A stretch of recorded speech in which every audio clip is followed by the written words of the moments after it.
Hello YouTubers, it's Tool Rider here, and we've got a special bike for you. We've got the 450 Himalayan. So I've been looking forward to bringing this video, and what it's not going to be is I'm not going to give you all the specs because you've seen all that before. This is really about riding and my impressions of the bike and how I feel it stacks up with the earlier Himalayan, and also the Triumph 400 and the NX 500. So I will refer to those a little bit, but I do prefer to like to look at bikes in isolation. We'll do the usual suspension and acceleration and that sort of stuff, and then I'll give you my final thoughts around the bike when we get ready to return it. So hopefully it'll give you a better insight into the new bike, and hope you enjoy the video. So obviously the really important things, I'm not going to dwell on, specification or rest of it. You're going to see there's so much of that already out on the internet. We got the 21-inch front wheel and all that sort of stuff, power, etc. But it's really what that feels like on the road. And that's what I'm going to show you today, my thoughts about it on the road. And that engine, how does that engine compare with all the other sort of raft of 400, 450cc bikes that are coming out, and where does that fit within that area? So let's go. All these cars going past. Let's get it out on the road. Let's do a little bit of some acceleration testing and see what that looks like. One thing I must say about the bike is it does sound really good, particularly under hard acceleration. It's got a really good engine note. I've got the mic strapped to my front, but I'll let you hear this first.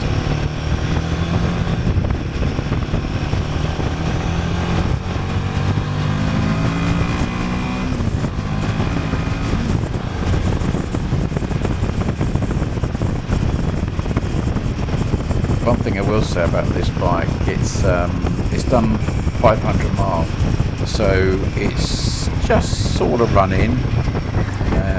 So I wasn't too concerned about giving it the beans, but I was quite shocked at how much grunt this bike has. You'll hear it again as we come off the roundabout.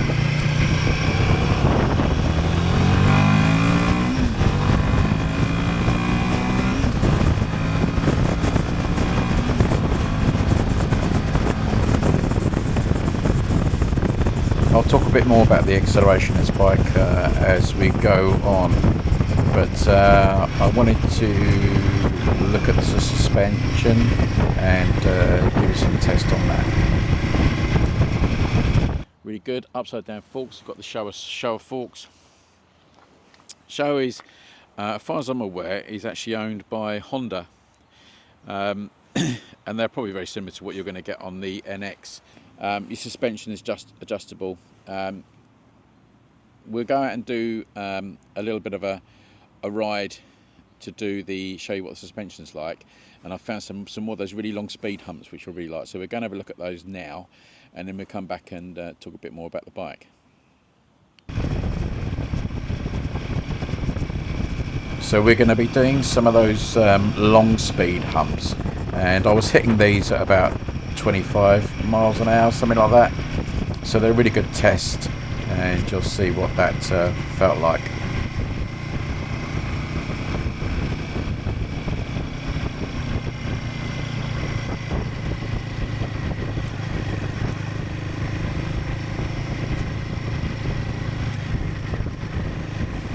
The damping was really good, far superior to the NX. There was no bounce on this bike at all, where the Honda was had several bounces before it actually settled down.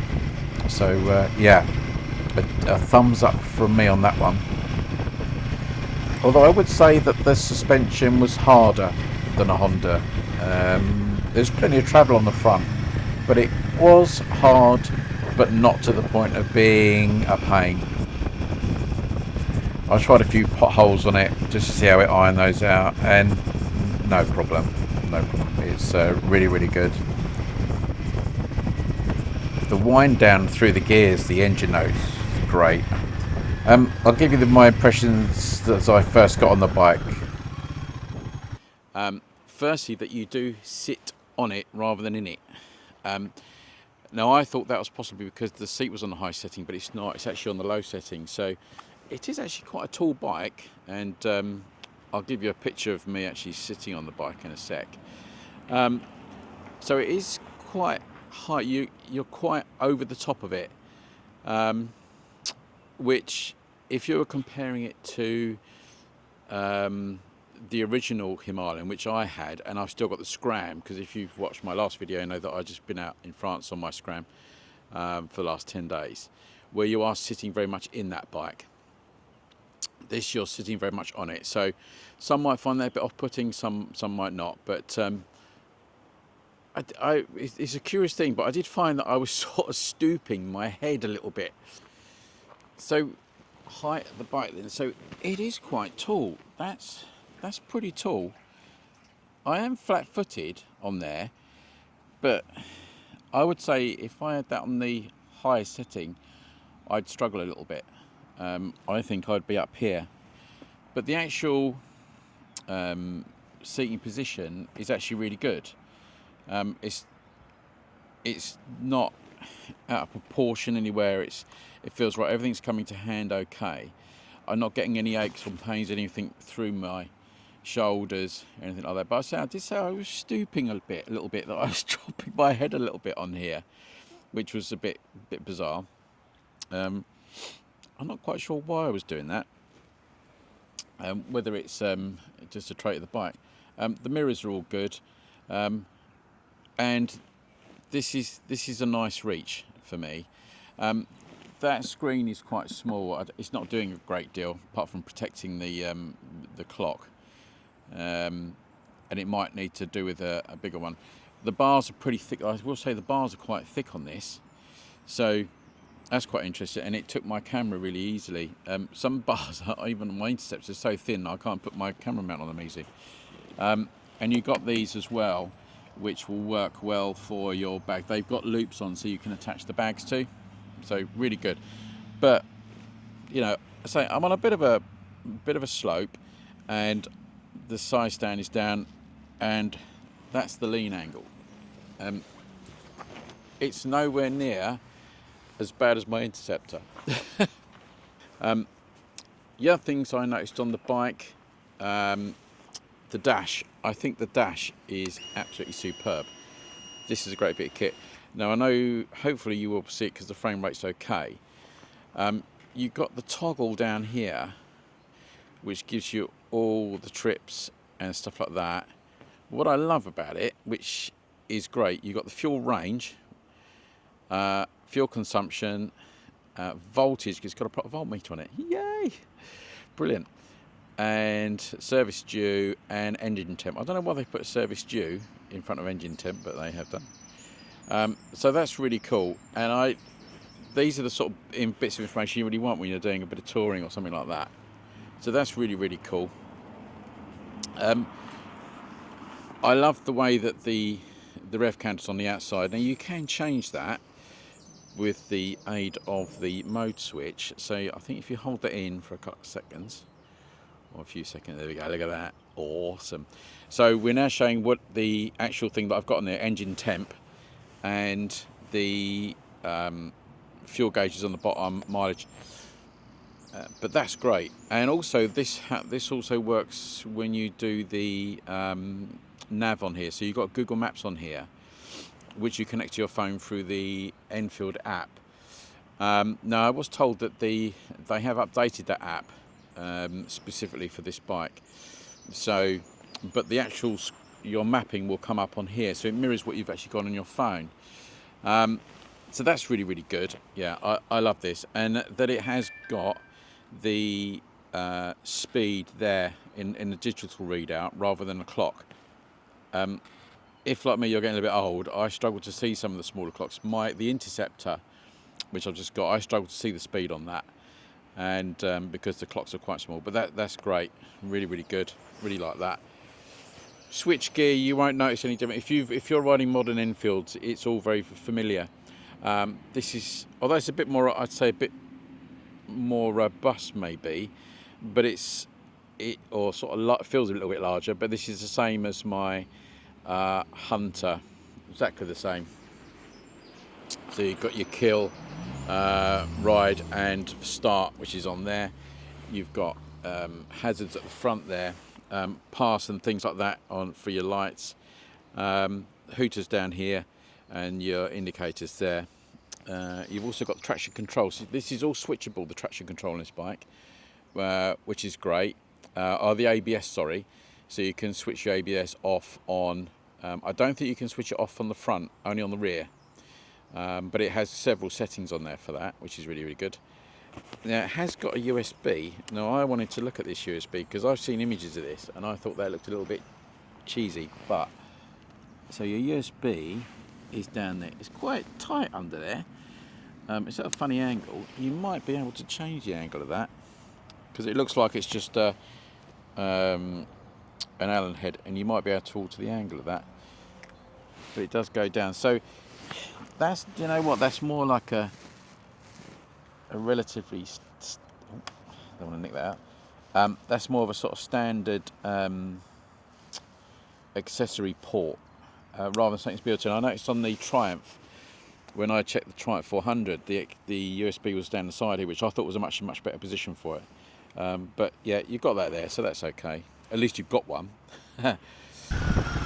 Right, so back on the bike, and I thought we'd do some slow speed riding and to see what it handles like in tight corners, well not tight corners, but on sort of gravelly surface, on the clutch, on the brake, and just see what it's like that, see if it's nice and stable, which to be honest it was. Those tyres are great on this gravel. It's quite gravelly, this little car park, and it would chug along nicely in first, no throttle needed, doing about 6 miles an hour. So really good. I know I've heard some people say that it needs to be revved, this engine, but you've got to remember that this bike needs running in, or the engine needs running in, exactly the same as all other Enfields. After 1,000, 2,000 miles, this engine will be completely different to when it was brand new, and it'll be far more tractable and responsive and easier at low revs, without any doubt.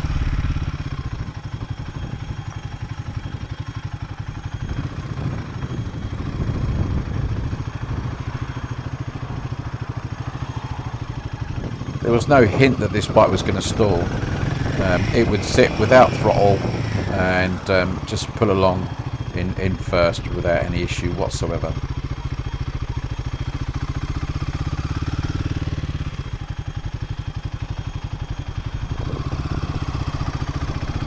Right, we'll head it back and have another look at the bike and my initial thoughts on it. What about the actual overall looks of the bike? Well, I've got to say, I was quite shocked when I first saw it this morning, because it looks very different to how I imagined it. The way that the tank slopes up, I mean, it's a big tank. I mean, was it 17 litres, I think? It's going to give you good range, but that is a big tank compared to the Scram and Himalayan, the older Himalayan. I've got to get that right, haven't I? But I like that. I think that's a really impressive move on Enfield's part to put a big tank, because you've now got that real presence of what all adventure bikes have, that large frontal area, which I think is actually really nice. Not overly stuck on the colour. But it's interesting the colours they've done on these, haven't they? I think the black and gold is really nice. The white, which is off-white, isn't it? I think would be, if I was going to buy one, I'd buy that. But I'd spec the gold wheels on it, because can you imagine having gold wheels on this and the red, white, blue colours that you get on, say, Africa Twins and some of the GSs. Wouldn't that be cool? Everybody would wonder what the hell you're riding. So I really love the looks. I like the styling on this. I know some people hate this thing about the... how can somebody be going down here? I like having the beaky mudguard on there, and you have the small one, but I suppose this just stops anything flicking up too high, but it's more of a styling thing, this, isn't it, really? I don't know what people think about that. And this one stops the dirt going on the back, but obviously it doesn't. It doesn't really work, does it? Because there's a lot of dirt and muck going up into the radiator, etc. I know a lot of people have said about this side stand that it does lean a little bit. Now I am on a bit of a slope. That's not what I expected, actually. I thought just like your standard Enfield bent bit of metal, but this is actually that's ribbed or fluted, what you want to call it. So that's going to be incredibly strong. So it's not really going to fall over. I can't say I found it hard to actually find. It was pretty straightforward to find the side stand. And of course you get your centre stand. Nearly every bike in India comes with a centre stand because the Indians service all their own bikes. They're very, very straightforward. That's interesting. Now that's the same as the Honda NX500. It's like a fake braided hose. So it's more like an armoured hose you get on that, and that's exactly the same what they've done on the Honda. I thought that was just just poor thing, but yeah, it's not a proper braided hose. It's more like an arm hook with the braided sleeve on it. Interesting, that, very interesting. What about welding? Welding's okay. It's all right. It's good. I think Enfield have got that pretty licked. I know some of the old early Enfields could have been a little bit bird pooey on their welding, but you don't tend to find that now. I think they learnt their lesson on that. You've got the Seat tyres. I've got the Seats on the Scram, and do you know what? I find them fine, absolutely fine. I know people will probably want to change those, but I have no issue with that. Obviously, we've got the 21-inch front wheel, so that's really cool. Right, I thought we'd do a few little lanes, and I'd have a bit more of a discussion about that engine. Now, I've heard some people say that the engine is a bit vibey, and it is. And it's vibey the same right through the rev range, as far as I can tell. Now, it may be that that will smooth out a little bit as the engine runs in, but I will say that I could still feel it through the pegs, and at least half an hour after I'd got off that bike, I could still feel my feet vibrating. Is that too much? I would say possibly. This is where I'll do a few comparisons now then. So Honda NX 500, no vibration, smooth as silk. The Triumph 400, yes, it was vibey, but not as vibey as this. So that's a little bit of a concern to me, and that would make me think twice if I was going to buy a bike for doing quite a lot of touring. So I don't know if it was just me, but I just felt that vibration was a little bit excessive. And it would put me off a little bit, I think, if I was going to do a big tour on this.